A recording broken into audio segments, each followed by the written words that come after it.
दोस्तों नमस्कार। एक नई वीडियो में आप सबका स्वागत है। कुछ दिनों पहले मुझे एक कमेंट आया था, एक भाई ने बोला था कि जो मेरी आईपीओ वाली स्ट्रेटेजी है वो बताओ। क्योंकि दोस्तों मैं आईपीओ अप्लाई नहीं करता हूं कभी भी, लेकिन आईपीओ जब आता है मार्केट में, जब कंपनी लिस्ट होती है, उससे मैं अपना प्रॉफिट बना लेता हूं। हाल ही में जो ओला इलेक्ट्रिक आया था, उससे सिर्फ 8-10 दिनों में ही मुझे 80% का रिटर्न मिल चुका था। इसके अलावा वारी इलेक्ट्रिक आया था, इसके अलावा भी एक बजाज का हाउसिंग फाइनेंस वाला आया था, उससे भी मैंने अर्निंग की थी और अपना लॉस भी रिकवर किया था। और अगर आप मेरे पुराने व्यूवर्स हो, आपको तो पता ही होगा, और अगर आप मेरे नए व्यूवर्स हो तो मैं आपको बता दूं, हाल ही में मैंने 16,000 का लॉस रिकवर किया सिर्फ 2-3 दिन में। 16,000 रुपए का लॉस पहले मैंने बुक किया, और जब बजाज हाउसिंग फाइनेंस जब ये लिस्ट हुई थी, उसी से मैंने अर्निंग कर ली थी, अपना लॉस रिकवर कर लिया था।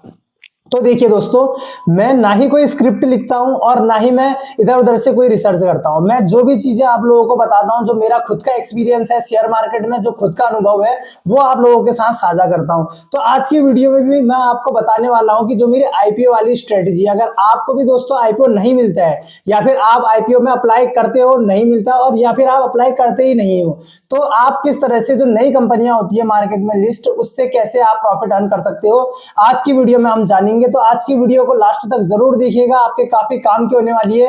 क्योंकि अगर आपको भी लॉस हुआ है तो आप इस तरीके से भी अपने लॉस को रिकवर कर सकते हो। लेकिन दोस्तों इसमें भी काफी कुछ टेक्निकल पॉइंट है, आपने ध्यान रखना चाहिए, जो कि आगे मैं इस वीडियो में बताने वाला हूं। तो वीडियो के साथ बने रहना। उससे पहले दोस्तों एक छोटी सी रिक्वेस्ट है मेरी आपसे, अगर आपने अभी तक हमारे चैनल को सब्सक्राइब नहीं किया है तो कर लीजिए, क्योंकि ऐसी अच्छी इंफॉर्मेटिव वीडियोस आपको हमारे चैनल पे मिलती रहती है। तो देखिए दोस्तों, शुरू करते हैं हम मेरी जो आईपीओ वाली स्ट्रेटेजी है उसे। कोई भी कंपनी का जब आईपीओ आता है तो काफी सारे लोग ग्रे मार्केट चेक करते हैं, काफी सारे कुछ चेक करते हैं।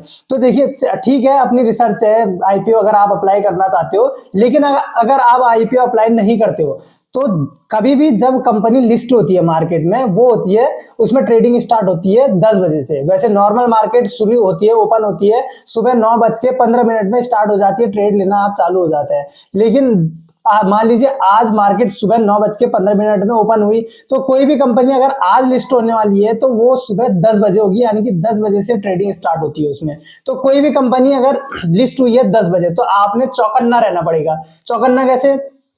10 बजा आपने उस आईपीओ की कंपनी जो आईपीओ लिस्ट हो रहा है, उस कंपनी को देखे रहना है, सर्च करना है अपने ट्रेडिंग अकाउंट पे, यानी कि डीमैट अकाउंट में, आप जो जहां पर भी आप ट्रेड लेते हो। तो आपने करना क्या है, जैसे 10 बजे कंपनी लिस्ट हुई मार्केट में, आपने तुरंत बाई नहीं करना है, उसका चार्ट देखना है। क्योंकि उस समय इतनी ज्यादा वॉल्यूम रहती है, इतना फ्लक्चुएशन होता है कि अगर आपने गलती से बाई कर दिया और ट्रेड आपके विपरीत दिशा में गया, तो आपको उसी दिन बहुत तगड़ा लॉस भी हो जाएगा। 20% तक आपको लॉस हो जाएगा। 20% यानी कि जब उसमें लोअर सर्किट भी लग सकता है। तो अगर आपने उसे बाय करना है, यानी कि प्रॉफिट लेना है, अगर वो गिरता है तो आप इसमें शॉर्ट सेलिंग नहीं कर सकते हो, क्योंकि जो भी कंपनी नई लिस्ट होती है उसमें शॉर्ट सेलिंग नहीं होती है, यानी कि इंट्राडे भी नहीं होता है। क्योंकि और दूसरी चीज, अगर आप उसे बाय करना चाहते हो तो आपने सबसे पहले देखना पड़ेगा उसकी कैंडल्स को, चार्ट ओपन करना।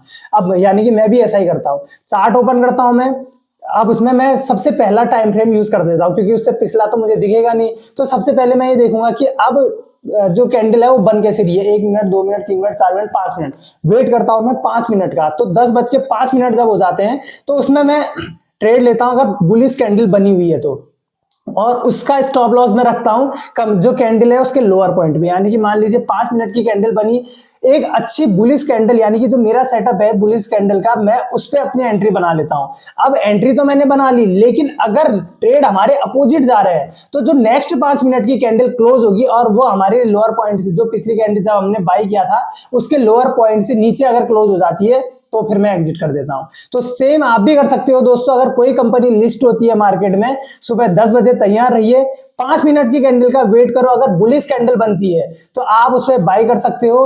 और अगर नेक्स्ट कैंडल बियरिश बन जाती है तगड़ी, और वो आप अपनी पिछली कैंडल के लो को भी ब्रेक कर देती है, तो आपने अपना स्क्वायर ऑफ कर देना है, अपने एग्जिट कर देना है। लेकिन सेम स्थिति ऐसी भी बनती है, अगर आपकी कैंडल पॉजिटिव रही, आपने एंट्री बनाई, तो उसके ज्यादातर चांसेस ये रहते हैं कि वो ऊपर ही जाएगा, क्योंकि शेयर मार्केट में दोस्तों एक ऐसी चीज होती है कि अगर आप टेक्निकल एनालिसिस करते हो या फंडामेंटल एनालिसिस करते हो, ये सारे के सारे धरे के धरे रह जाते हैं, क्योंकि शेयर मार्केट सिर्फ टेक्निकल और फंडामेंटल पे ही काम नहीं करती है, इसके और भी फैक्टर हैं। जैसे अगर कोई गलत न्यूज आ गई है मार्केट में तो मार्केट क्रैश भी हो जाता है, भले ही कितनी अच्छी कंपनी है, कुछ टाइम के लिए मार्केट में वो डाउनफॉल आ जाएगा उस ट्रेड में, उस स्टॉक में, और कुछ समय बाद फिर उठने लगेगा, यानी कि हमने अच्छी एंट्री बनानी होती है। तो अगर आप सिर्फ टेक्निकल एनालिसिस करते हो, आपको लगता है कि सिर्फ टेक्निकल एनालिसिस करूंगा और ये प्रॉफिट में चले जाएगा, तो ये ऐसा सही नहीं रहेगा। तो अगर कोई भी कंपनी आप किसी भी ट्रेड में, सिर्फ आईपीओ ही नहीं, किसी भी ट्रेड में आप अपनी एंट्री बनाते हो, तो आपने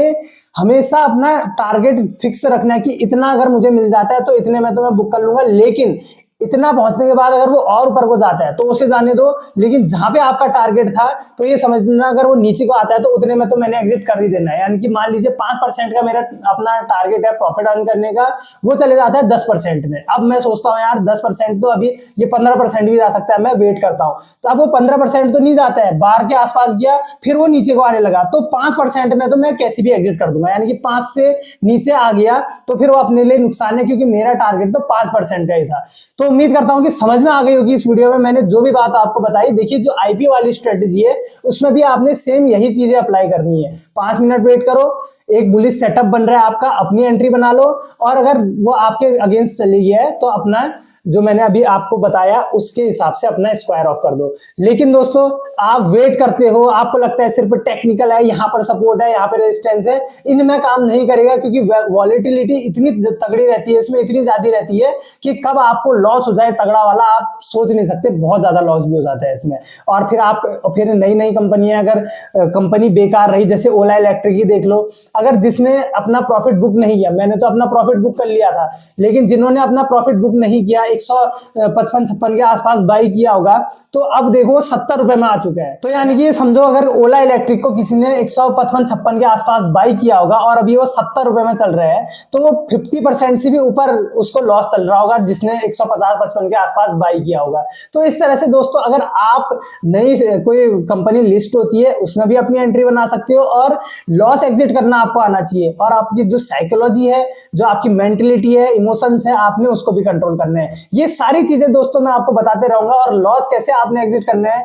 मेरी लॉस रिकवर करने वाली स्ट्रेटेजी क्या है, अगर आप जानना चाहते हो तो सिर्फ आप लोगों के लिए मैं नई वीडियो लेकर आऊंगा। अगर आप जानना चाहते हो मेरी लॉस रिकवरी की स्ट्रेटेजी, तो इस वीडियो के कमेंट बॉक्स में कमेंट करिए, और इस वीडियो को अपने दोस्तों के साथ ज्यादा से ज्यादा शेयर जरूर करिएगा। तो उम्मीद करता हूं वीडियो पसंद आई होगी दोस्तों। आज की इस वीडियो को मैं यहीं पे समाप्त करता हूं, और अगर कोई भी नए टॉपिक के बारे में आप जानकारी चाहते हैं तो आप मुझे पूछ सकते हो कमेंट के जरिए, और अगर आप मुझसे बात करना चाहते हो, मुझसे पर्सनली सीखना चाहते हो शेयर मार्केट, तो आप मुझसे इंस्टाग्राम पे कांटेक्ट कर लीजिए। इंस्टाग्राम आईडी का लिंक इस वीडियो के डिस्क्रिप्शन बॉक्स में मैं आपको दे दूंगा। चलिए फिर मिलता हूं मैं आपसे नेक्स्ट वीडियो में दोस्तों, तब तक बाय बाय, नमस्कार।